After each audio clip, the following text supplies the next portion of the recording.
Next year, 2025, election na. Hindi pa rin nawawala yung spekulasyon na yung charter change plan. Ano nga sa mo din, Atty. Vic? Alam mo na maraming mga agenda yung ibang mga politicians. Again, we should all come into agreement and realize what is at stake for the country this midterm election. Ang nais talaga ng administrasyon ni Bongbong Marcos ay mapahaba yung kanilang termino. Yung for perpetuation ng kanilang hinahabol.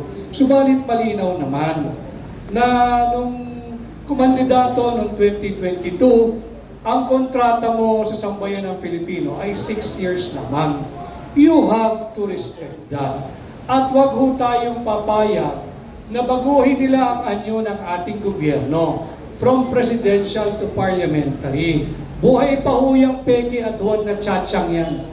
Maging mapagmasid tayo, let's be vigilant, let's not allow it.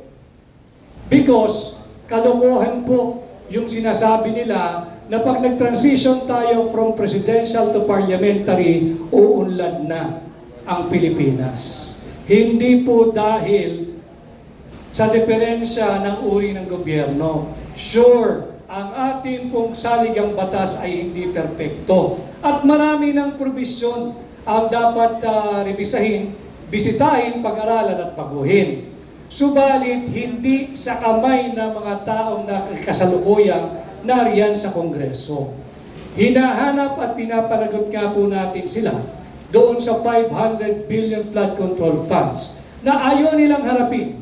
Paano tayo nakatitiyak at makatitiyak that they will be true to their word na tanging economic provisions lang ang kanilang gagawin kapag binuksan nila at binigyan natin ng pahintulot na buksan ang ating saligang batas.